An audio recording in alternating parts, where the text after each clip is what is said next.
All right, guys, this is 5.1 for those of you who are going to be missing class from their stats class.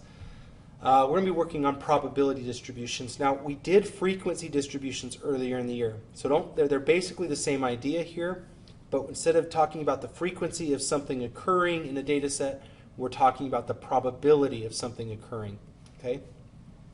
So a discrete probability distribution consists of the values of a random variable can assume and the corresponding probabilities of the values. The probabilities are determined by theoretically or by observation. So first we've got to talk about what a random variable is. A random variable is a variable whose values can be determined by chance. This is something that there's no guarantees of what's going to happen tomorrow. It's we look at something that will vary and that there's no guarantee. Flipping a coin, rolling a dice, drawing a card, those are all results. The results of that would be a random variable. Now, discrete variables have a finite number of possible outcomes or values, or it can have an infinite number, but they have to be counted. So, for instance, the number of cars sold in a day or in a month is a discrete variable. I can sell a specific number of cars. I can't sell 1.465389 cars. It's 1 car, 2 cars, 0 cars. So discrete are in packets, if you will, okay, chunks. Whereas about a variable that can assume all values in an interval between any two given values are called continuous. So temperature going from 62 degrees Fahrenheit to 78 degrees Fahrenheit in a 24-hour period, it will go through all of the different temperature gradients. Not just 62.5, it'll go to 62.55, 62.56. As it rises in temperature, it goes through every single value in that interval between 62 and 78. In this chapter, we're only going to be working with discrete variables to make it easier to work with. All right, so there are two requirements for a probability distribution. First, the sum of all the probabilities have to equal 1. This is like the probability of getting heads, probability of getting tails. All told, we have to come up with a probability of 1 if we add up all of those probabilities.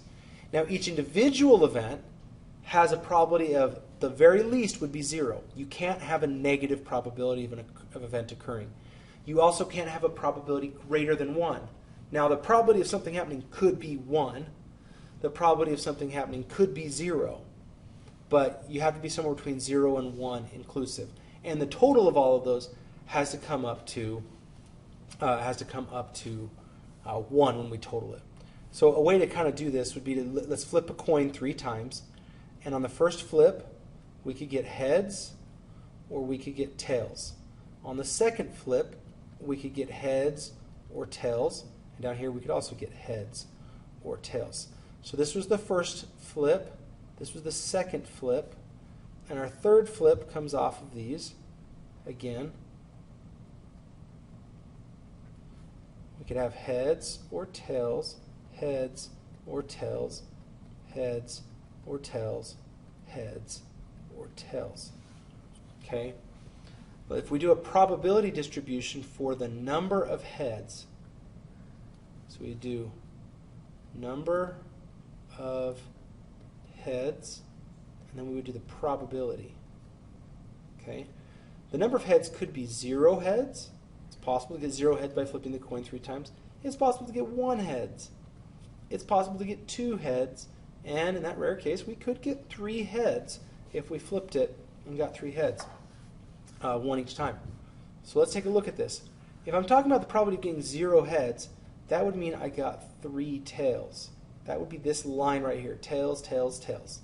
Any other chain that I go down will end up with we'll end up with at least 1 heads. So there is 1 out of how many different chains or lines can I follow? There are 8 different options down here. So since there's 8 options and only 1 of them was tails, 1 was no heads, we'd say that 1 out of 8 is the probability for getting a 0. Okay, what if I said 3 heads? 3 heads would be, let's grab a different color, would be this guy right here, a heads, followed by a heads, followed by a heads. That's the only way I can get 3 heads. And again, that's 1 out of my 8 options. Now, how many ways can I get 2 head, or 1 head? We'll go to 1 head. Okay, well, if I went with a head, then a tail, then a tail, that's one option. If I go heads, heads, that doesn't work.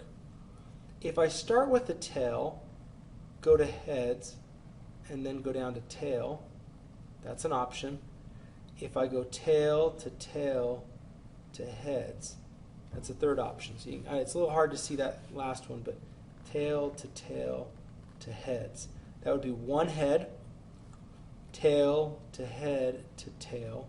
That'd be 1 head. Heads to tails would be 1 head. That's 3 out of my 8 options. You might already be able to see it. If I went heads to tail, or heads to heads, or tail to heads, that would be 3 out of 8. Now if you add all these up, 1 plus 3 plus 3 plus 1 is 8 out of 8.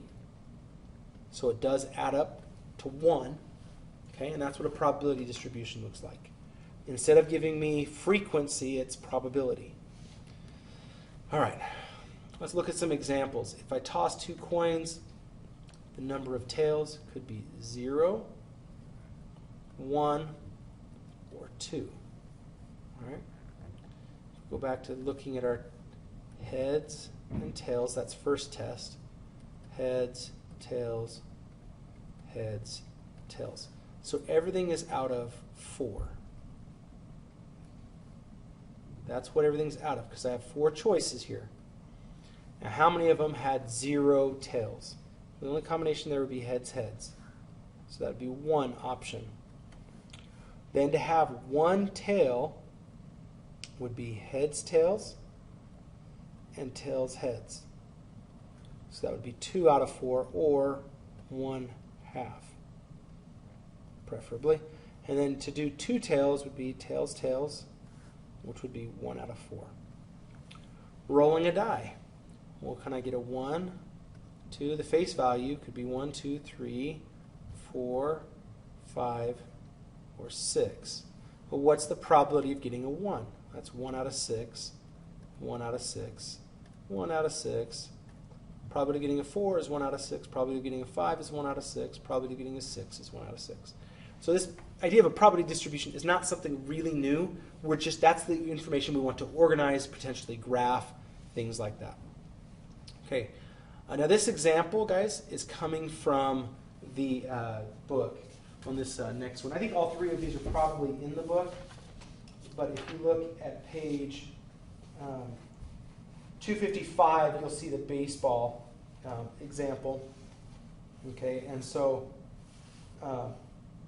if we look at the number of games played, there's never less than 4.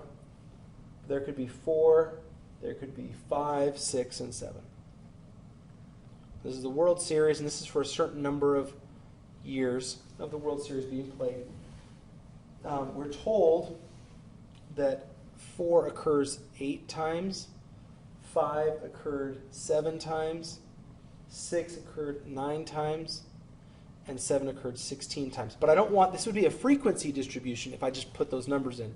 What I really want is the probability. So if I add these numbers up, 9 plus 16 is 25, plus 7 is 32, plus 8 is 40. So these are all out of 40. So it's not 8, it's 8 out of 40, which reduces to 1/5. It's not 7, it's 7 over 40, which is just 7 over 40. 9 over 40 won't reduce. And of course 16 over 40, both divide by 8 to make 2 over 5. So that would be 2/5. Now, we might decide that we want that to be written as a decimal instead, because maybe you're like, oh, I don't like numbers like 9 over 40. That's fine. We can use the decimal equivalent, but these, again, they should be less than 1. So we're not going to do a percentage. We're just going to turn them into a decimal. This would be 0.2. 7 over 40 would reduce down to 0.175. Because these are terminating decimals, we really should write the whole thing. 9 over 40 should come out to 0.225. And then 2 out of 5 is 0.4. You may or may not believe it, but if you add all four of these numbers up, you're going to get 1. Okay. Here on this last one, we're going to create a probability distribution. We're going to graph that probability distribution. Now, we already did this earlier up higher, right? We did this calculation here. Just so we're clear, 1 out of 8, if we were to calculate that, is 0.125. So 3 out of 8 would be 0.375, 0.375, and 0.125. Okay, so those are our probabilities. So when I come down here to graph the number of heads, the way we're going to do this, we're going to draw a vertical line. Okay. All right, so we're drawing a vertical line. Shapes. Maybe I can do it here. There we go. Vertical line. And as we draw this vertical line, we want to go up to its height. So the probability of getting 0 heads was 0.25. Oh, stop it. There we go. Okay, the probability of getting a 1 head out of the combo was 3 out of 8. That is going to be better. Okay. Whoops. Let me grab this. All right, here we go. So it's supposed to be 3 out of 8. Oh my goodness. This is an epidemic. All right. Mr. Welch, just give up, right? Okay. So it should look like that, up to 0.375. Whoops. You come up here. Those did not stay where they were supposed to. All right. You should be able to get the idea here, though. You know what? Scrap it.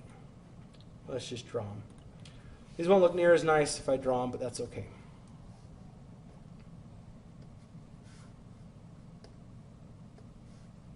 Oh, come on. Now it's not going to behave. Okay, fine.